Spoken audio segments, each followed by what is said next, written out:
Hello guys, welcome to our channel. This is CTET paper session 2012 January Hindi language first paper first. Question 91, एक से अधिक भाषाओं का प्रयोग कक्षाई जटिलताओं को बढ़ाता है, शिक्षकों के लिए गहन समस्या है, संज्ञानात्मक विकास में सहायक है, किसी भी एक भाषा में निपुणता में बाधक है। सो आंसर होगा ऑप्शन थर्ड, संज्ञानात्मक विकास में सहायक है।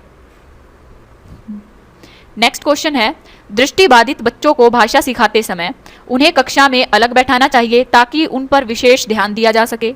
उन्हें विभिन्न भाषिक गतिविधियों में शामिल नहीं करना चाहिए। कम पाठों वाली पाठ्यपुस्तक का निर्माण किया जाना चाहिए उनके लिए, या फिर अधिक से अधिक मौखिक भाषा का प्रयोग करना चाहिए। सो आंसर होगा ऑप्शन फोर्थ, यानी कि जो दृष्टिबाधित बच्चे होते हैं, दृष्टिबाधित बच्चों को भाषा सिखाते समय अधिक से अधिक मौखिक भाषा का प्रयोग करना चाहिए। नेक्स्ट क्वेश्चन है, प्राथमिक स्तर पर भाषा की पाठ्यपुस्तकों में किस तरह की रचनाओं को स्थान दिया जाना चाहिए? विदेशी साहित्य की रचनाएं, ऐसी रचनाएं जो बच्चों के परिवेश से जुड़ी हों और जिनमें भाषा की अलग अलग छटाएं हों, जो प्रत्यक्ष रूप से मूल्यों पर आधारित हों, जो केवल कहानियों एवं कविताओं पर आधारित हों। सो आंसर होगा प्राथमिक स्तर पर भाषा की जो पाठ्यपुस्तकें जो होती हैं उनमें किन रचनाओं को स्थान दिया जाना चाहिए? ऐसी रचनाएं जो बच्चों के परिवेश से जुड़ी हों और जिनमें भाषा की अलग अलग छटाएं हों। नेक्स्ट क्वेश्चन है, कौन सा बच्चों की भाषिक क्षमता के आंकलन का सबसे उचित तरीका है? बादल, आसमान, चिड़िया, बच्चे आदि संज्ञा शब्दों का प्रयोग करते हुए एक कहानी लिखिए। संज्ञा की परिभाषा को पूरा कीजिए। संज्ञा को परिभाषित कीजिए। संज्ञा शब्दों के 2 उदाहरण दीजिए। सो आंसर होगा ऑप्शन फर्स्ट। नेक्स्ट क्वेश्चन है, बच्चों की मौखिक अभिव्यक्ति का विकास करने के लिए सबसे कम प्रभावी तरीका कौन सा है? व्याकरण आधारित संरचना का अभ्यास, अपने अनुभवों का वर्णन, बातचीत करना, संवाद, अदायगी। सो आंसर होगा ऑप्शन फर्स्ट। नेक्स्ट क्वेश्चन है, निम्नलिखित में से कौन सा द्वितीय भाषा शिक्षण का उद्देश्य नहीं है? सो विभिन्न अक्षेत्रों स्थितियों में हिंदी की विभिन्न प्रयुक्तियों को समझने की योग्यता का विकास भाषा शिक्षण का उद्देश्य नहीं है। हिंदी के व्याकरणिक नियमों को कंठस्थ करना ये उद्देश्य नहीं है। दैनिक जीवन में हिंदी में समझने और बोलने की क्षमता का विकास, बोलने की क्षमता के अनुरूप लिखने की क्षमता का विकास। सो आंसर होगा ऑप्शन सेकंड, जो भाषा शिक्षण का उद्देश्य नहीं है वो है व्याकरण के नियमों को कंठस्थ करना। नेक्स्ट क्वेश्चन है, भाषा सीखने के लिए कौन सा कारक सर्वाधिक महत्वपूर्ण है? भाषा के व्याकरणिक नियम, पाठ पर आधारित प्रश्नोत्तर, भाषा की पाठ्यपुस्तक, समृद्ध भाषिक वातावरण। सो जो सबसे सर्वाधिक महत्वपूर्ण कारक है वो है फोर्थ, समृद्ध भाषिक वातावरण। नेक्स्ट क्वेश्चन, हिंदी भाषा का मूल्यांकन करते समय आप ज़्यादा किसे महत्व देंगे? सीखने की क्षमता का आंकलन, काव्य सौंदर्य, निबंध लेखन की योग्यता, व्याकरणिक नियम। सो आंसर होगा ऑप्शन फर्स्ट, सीखने की क्षमता का आंकलन।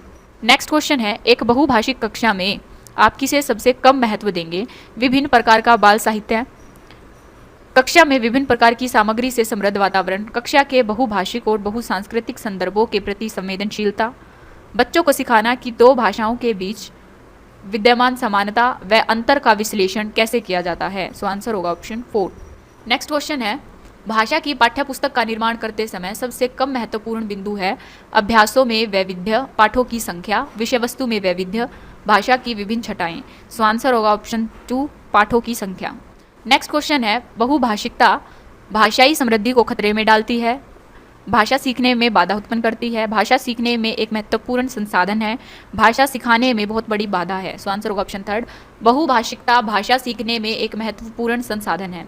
नेक्स्ट क्वेश्चन है, भाषा विद्यालय में ही सीखी जाती है, एक नियमबद्ध व्यवस्था है, सदैव व्याकरण के नियमों का ही अनुगमन करती है, नियमों की जानकारी से ही निखरती है। सो आंसर होगा ऑप्शन सेकंड, एक नियमबद्ध व्यवस्था है। नेक्स्ट क्वेश्चन है, बच्चे विद्यालय आने से पहले अपनी भाषा की नियमबद्ध व्यवस्था की व्यवहारिक कुशलता के साथ आते हैं, कोरी सलेट होते हैं, भाषा का समुचित उपयोग करने में समर्थ नहीं होते, भाषा के चारों कौशलों पर पूर्ण अधिकार रखते हैं। सो आंसर होगा ऑप्शन फर्स्ट, जब बच्चे विद्यालय आते हैं तो विद्यालय आने से पहले बच्चे अपनी भाषा की नियमबद्ध व्यवस्था की व्यवहारिक कुशलता के साथ आते हैं। नेक्स्ट क्वेश्चन, भाषा अर्जन और भाषा अधिगम के संदर्भ में कौन सा कथन सही नहीं है? भाषा अर्जन में विभिन्न संकल्पनाएं मातृभाषा में बनती हैं, भाषा अधिगम में कभी भी अनुवाद का सहारा नहीं लिया जाता, भाषा अर्जन सहज और स्वाभाविक होता है जबकि भाषा अधिगम प्रयासपूर्ण होता है, सांस्कृतिक विभिन्नता भाषा अर्जन और भाषा अधिगम को प्रभावित करने वाला महत्वपूर्ण कारक है।